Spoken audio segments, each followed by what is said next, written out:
Expense या income? Sold good हो जाए तो सर एक्सपेंस होगा, एक्सपेंस होगा, सर इनकम इनकम होगा। हाँ, तो क्या होगा, ये सोल्ड गुड्स बोले थे, सोल्ड गुड्स होगा तो क्या वर्ड यूज करने के लिए, सेल्स।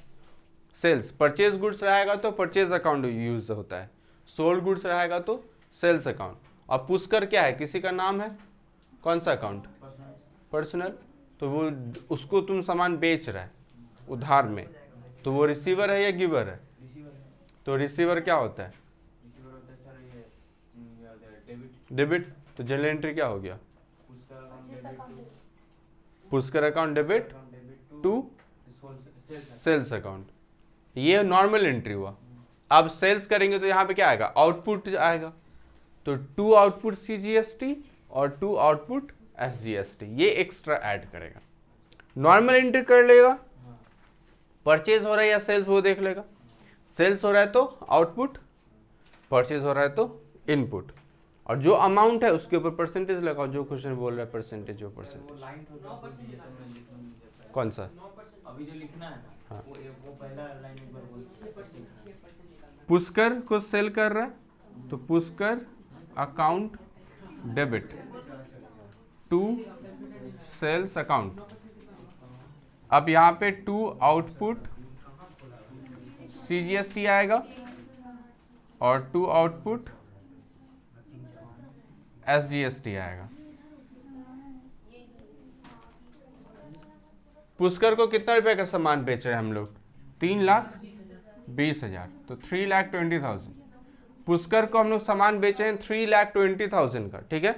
कितना परसेंटेज था यहाँ पे जीएसटी, 9%। तो 3,20,000 का 9% कितना आ रहा है, 28,800। तो 28,800 और 28,800। तो इसका मतलब पुष्कर अकाउंट डेबिट कितना हो जाएगा, 3,76,000,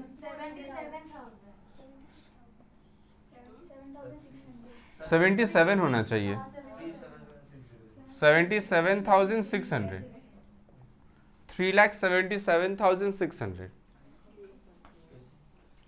कैसे हो सकता है, क्योंकि 28 28 56 होता है, 8 8 16 का ये कैरी हो जाएगा, 7 तो हो गई। इन तीनों को प्लस करके जो आएगा वो 3,20,000 का 9%, सबका 9%।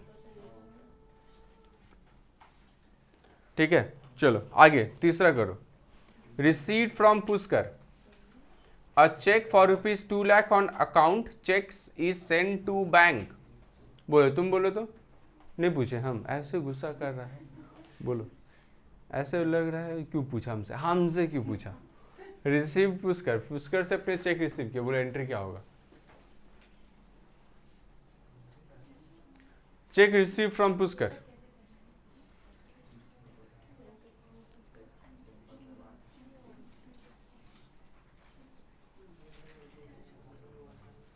नॉर्मल एंट्री है, एकदम नॉर्मल एंट्री। पुष्कर मेरे को चेक दे रहा है, बोलो एंट्री क्या होगा, हाँ, तो एकदम नॉर्मल एंट्री। और इसमें कोई जीएसटी का बारे में सोचना नहीं है, कुछ जीएसटी का नहीं होगा। क्यों, क्योंकि हम लोग जो सामान है वो ना ही तो दे रहे हैं ना ही तो ले रहे हैं, जो सामान हम बेचे थे उसके लिए सिर्फ मेरे को पैसा दिया जा रहा है, समझा। तो नॉर्मली मेरे को पास क्या आ रहा है, कैश आ रहा है, जो कि हम लोग चेक आ रहा है, जो कि हम लोग बैंक में जमा कर रहे हैं। तो कहाँ जाएगा, बैंक। तो बैंक अकाउंट डेबिट कौन दिया, पुष्कर, पुष्कर किसी का नाम है, क्रेडिट दी गिवर, तो bank account debit to Pushkar. Number 15 तारीख का एंट्री होगा, bank account debit to Pushkar. इसमें जीएसटी कुछ नहीं लगेगा, जो बैलेंस था उसमें से वो पे कर रहा है ना, तो कितना बार जीएसटी लगाएगा, ऑलरेडी तो जीएसटी लगा चुके हैं पुष्कर पे। चेक देखो कितना का दिया, 2 लाख का दिया शायद। तो bank account debit to Pushkar, 2 lakh 2 lakh, बस इतना ही। जीएसटी का नहीं जाएगा जब तक सामान लेन देन नहीं होगा, गुड्स का लेन देन नहीं होगा या तो सर्विस का लेन देन नहीं होगा, तब तक जीएसटी का बात नहीं आएगा। आगे, परचेज फर्नीचर, तो फर्नीचर क्या है, फिक्स्ड एसेट्स है, ठीक है। Purchase furniture for ₹50,000 and payment made by bank, तुम बोलो, आशीष बोलो। सर पुष्कर अकाउंट डेबिट, अरे हम 18 तारीख बोल रहे हैं, 18 तारीख। Furniture account debit 50,000 sir. Input CGST account debit 4,500। Input SGST account debit 4,500 to bank account 59,000। Furniture account debit, furniture खरीदे हैं तो furniture account debit. Input CGST, input SGST। कितना का फर्नीचर खरीदे थे हम लोग? 50,000। तो 50,000 का 9%, 4,500। 4,500 पेमेंट किस में की हम लोग? बैंक में, चेक से। तो टू बैंक 59,000। 59,000 परचेज कर रहे हैं तो GST पे कर रहे होंगे। 50,000 का 9%, 4,500। 4,500।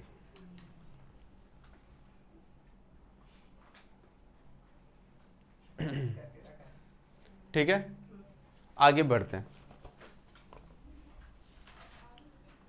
Paid for advertisement 20,000 by cheque. Advertisement के लिए हम लोग 20,000 रुपया चेक से पे कर रहे हैं। ठीक है, तुम बोलो तो तुम बोलेगा। एडवर्टीजमेंट के लिए 20,000 रुपया का चेक पे करे, बोलो। Advertisement account debit 20,000। Advertisement account debit, उसके बाद मतलब पे कर रहे हैं ना।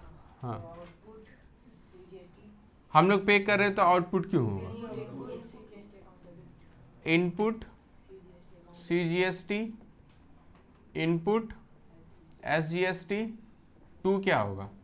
बैंक। अमाउंट बोलो, कितना का था एडवर्टीजमेंट? 20,000।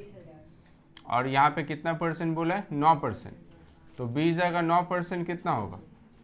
1,800। 1,800 मतलब 23,600। Advertisement account debit 20,000।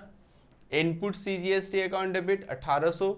Input SGST account debit 1,800। To bank 23,600। ठीक है, ये हो गया। उसके बाद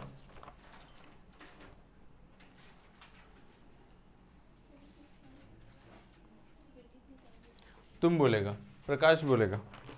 next, sold goods for ₹1 lakh and received a cheque for the same. Cheque is send to bank. Sale कर रहे, नॉर्मल क्या कर रहे हैं हम लोग? Cell.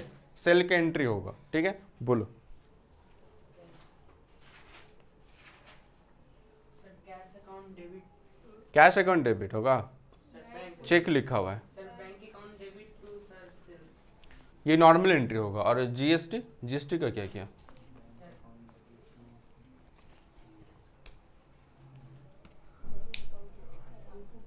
Sir input input. Output होगा ना, सेल कर रहे हैं तो क्या होगा? आउटपुट। खरीदेंगे कुछ, देखो वर्ड तो इतना आसान है। कुछ खरीद रहा है तो तुम्हारे तरफ क्या आएगा? सामान आएगा। तो अब तुम क्या इनपुट कर रहा है? कुछ भी चीज खरीद रहा है मतलब हम लोग इनपुट कर रहे हैं, उसके ऊपर जीएसटी। बेचेंगे तो आउटपुट। ठीक है, इसका नॉर्मल एंट्री होगा। हाँ बोलो। पे आप करवाएंगे advertisement account debit, input CGST account ऐसे करके करवाए, डेबिट डेबिट करके। उससे पहले जब एबनॉर्मल लॉस वाला था तब तो आप टू परचेज स्टॉक करवाए। फर्क पड़ता है ना। ये एडवर्टीजमेंट हम लोग क्या कर रहे हैं? बैंक के थ्रू पे कर रहे हैं। इसमें हमारे हाथ से कैश नहीं जा रहा है। ये एडवर्टीजमेंट का मतलब समझो। ये एडवर्टीजमेंट मतलब क्या हो गया? तुम लोग जो टीवी में देखता है कुछ ऐड वगैरह है, ये वो वाला एडवर्टीजमेंट है जिसके लिए हम पे कर रहे हैं। लेकिन जो एडवर्टीजमेंट हम जिसके लिए सामान दे रहे हैं, फ्री में हम बांट दिए, तो उसमें क्या हो रहा है? मेरे हाथ से क्या जा रहा है? गुड्स जा रहा है। इसलिए उसमें वो इनपुट, और वो गुड्स जब हम खरीदे होंगे तो हम उस टाइम पे जीएसटी पे किए होंगे। तो उस टाइम पे हम इनपुट जीएसटी क्या किए होंगे? डेबिट किए होंगे परचेज करने के टाइम। तो और अब वो सामान मेरे हाथ से जा रहा है तो इसलिए वो क्रेडिट हो जाता है। लेकिन ये सर्विस है एक्चुअली। एडवर्टीजमेंट के लिए हम लोग पे कर रहे हैं, ये एक्चुअली किसी का सर्विस है। जैसे जो मेरे लिए टीवी पे ऐड करेगा या फिर जो भी, तो इसलिए यहाँ पे इनपुट जीएसटी डेबिट हो रहा है। ठीक है, देखो अपना हाथ से जब कैश जाएगा तो इनपुट होगा। उसके बाद देखो लिखा 22 तारीख को सोल्ड गुड्स किए हैं 1 लाख का और रिसीव किए हैं चेक, तो एंट्री हो क्या होगा बोलो, लिखो bank account debit, bank account debit to sales account to output CGST to output SGST. Bank account debit to sales account to output CGST और टू आउटपुट एसजीएसटी। अब अमाउंट तुम लोग लिखो, अमाउंट लिखो तुम लोग। देखो कितना का सेल किए हैं 2 लाख, तो सेल्स के सामने कितना लिखेंगे 2 लाख, 2 सेल्स में लिखेंगे 2 लाख, 1 लाख है, हाँ तो 1 लाख सेल्स जो है वो 1 लाख होगा और 9% बोला है तो उसका 9% 9000 होगा।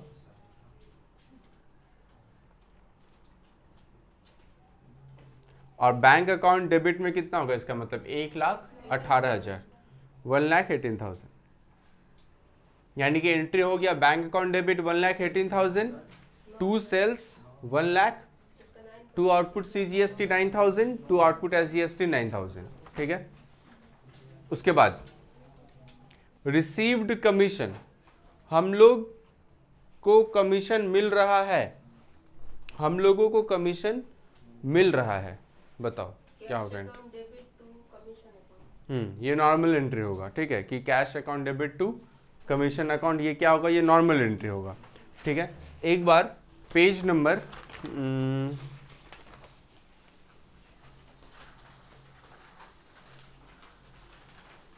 हाँ general entry number 7, general entry number 7 देखो, उसके बाद तुम लोग ये वाला एंट्री करना खुद से। ठीक है, एंट्री नंबर 7 को ध्यान से देखो और एंट्री करो, तुम लोग कर पाओगे। एंट्री नंबर 7,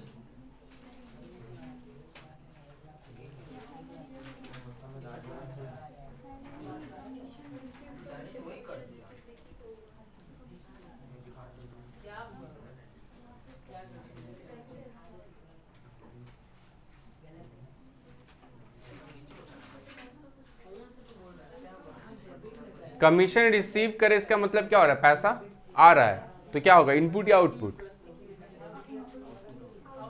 आउटपुट, पैसा आ रहा है आउटपुट, पैसा जा रहा है तो इनपुट। ठीक है, चलो bank account debit to commission, cheque नहीं था, चेक नहीं था क्या, चेक नहीं था तो कैश कर दो। Cash account debit to commission to output CGST to output SGST. Commission कितना था 10,000।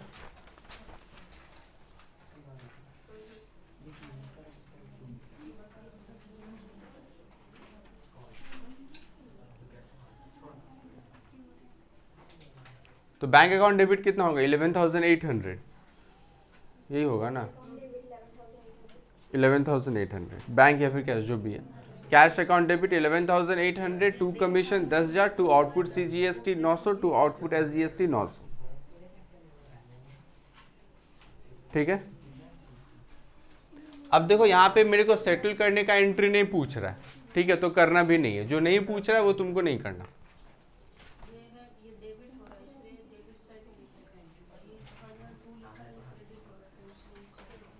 क्वेश्चन नंबर 4 और क्वेश्चन नंबर 5 हम होमवर्क देंगे। क्वेश्चन नंबर 4 और क्वेश्चन नंबर 5 होमवर्क है। ठीक।